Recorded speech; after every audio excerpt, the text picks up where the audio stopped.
প্রত্যক্ষদর্শীদের বয়ান অনুযায়ী খবর শনিবার রাতে দীনবন্ধু পোদ্দারের সাথে বচসায় জড়িয়ে পড়েন জগবন্ধু পোদ্দার। এরপরেই হঠাৎ জগবন্ধু শাবল নিয়ে আঘাত করে দীনবন্ধুর মাথায়, এমনটাই অভিযোগ। ঘটনাস্থলেই মৃত্যু হয় দীনবন্ধু পোদ্দারের। জখম অবস্থায় মৃত ব্যক্তির স্ত্রী কাজলি পোদ্দারকে শিলিগুড়ি হাসপাতালে নিয়ে যাওয়ার পথেই মৃত্যু হয়। অভিযুক্ত ভাই জগবন্ধু পোদ্দারকে গ্রেপ্তার করেছে করণদিঘি থানার পুলিশ। আমি সকালবেলা শুনতে পেলাম যে এরকম রাত 11টার সময় এরা দু ভাই, তো দু ভাইয়ের মধ্যে ছোট ভাই ওর বাবাকে মানে গায়ে থুতু দিয়েছে। থুতু দেওয়ার পরে বড় ভাই হয়তো প্রতিবাদ করেছে, প্রতিবাদ করার পরে ও স্পটে ওকে শাপল দিয়ে মেরে দিয়েছে। পরে হয়তো ওর বউটা গিয়েছে ঠেকাতে, পরে ওর বউটাকেও মারছে। বউটা হয়তো জীবিত ছিল, কিন্তু ওকে শিলিগুড়ি নিয়ে যাচ্ছিল, যাওয়ার পথে ও মারা গেছে।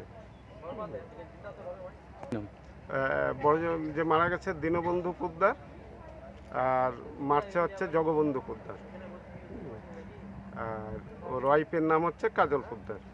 কাজল পুত্র মারা গেছে। হ্যাঁ, ঘটনাটা অনেক দিন থেকে শুনছিলাম। আমরা বাড়ির ঝামেলা ছিল একটু জমি জায়গা নিয়ে। হ্যাঁ, বাবা ওনার জীবিত আছে, দুই ভাই। জমি জায়গা নিয়ে শুরুয়াত হয় ঘটনাটা। তারপরে তো কথাবার্তা চলতেই থাকে মাঝে মাঝে। কালকে আবার সন্ধ্যার সময় বাড়িতে একটা হয় আর কি, ওই মানে বাবার সাথে একটু শুরু হয় ঝামেলাটা। থুতু দিয়াকে হ্যাঁ, থুতু দেওয়ার কেন্দ্র। বাবাকে নাকি ছেলের মনে ক্ষোভ ছিল বা কি ছিল, যাই ছিল ভিতরে, বাবাকে থুতু দিতে গেছে।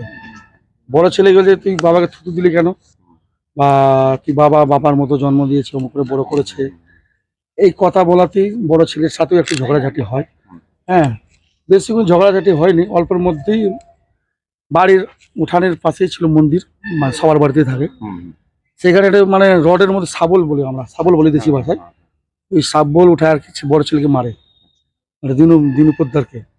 ঘটনাস্থলে বলে হ্যাঁ, মানে ঘটনাস্থলে উনি মারা যায় আর কি। তারপরে ওনার বউ আর কি চিল্লাচিল্লি করে পাশে গেছে বাঁচাতে। তার বউকে সঙ্গে সেম মানে শাবল দিয়ে মাথার মধ্যে মারে আর কি। ওনার বউ একটু আঘাত পেয়েছিল, আঘাত মানে ভালোই পেয়েছিল, তো একটু জীবিতও ছিল তখন।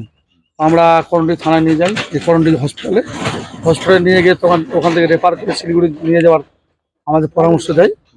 হ্যাঁ, রায়গঞ্জ বলে প্রথমে, তো তারপরে আমরা শিলিগুড়ি নিয়ে যাচ্ছিলাম। তারপরে নাকি শুনলাম বলে শিলিগুড়ির কাছে ঘোষপুর পার করে আর কি, মানে মোটামুটি ভোরবেলা, মানে ভোর 4টা 4:30টার থেকে মারা যায়, উনিও মারা যায়। আর দিনের বউ আর কি। আমরা তো থানায় খবর দিয়েছি, এখন থানা আর যিনি না, আমরা তো মানে যেটা আমার গ্রামবাসী বা মেম্বার কর্তব্য, আমরা নিজের কর্তব্য করছি। হ্যাঁ, প্লাস পুলিশ প্রশাসন। যিনি মেরেছে কিনা, সে আবার মানে মানে মোটামুটি মারার আধ ঘন্টা 1 ঘন্টা পরে আবার থানায় সিলিন্ডার নিজেই করে দিয়েছে। এখন বর্তমানে থানায় আছে। কি নাম ওনার? জগবন্ধু নাকি বন্ধু, তাই তো, জগবন্ধু পোদ্দার। আর ওনার ওয়াইফের নাম যে মানে জখম হয়েছে? যে জখম হয়েছে সেও মারা গেছে, ওনার নাম কাজল পোদ্দার। কত বয়স হতে পারে?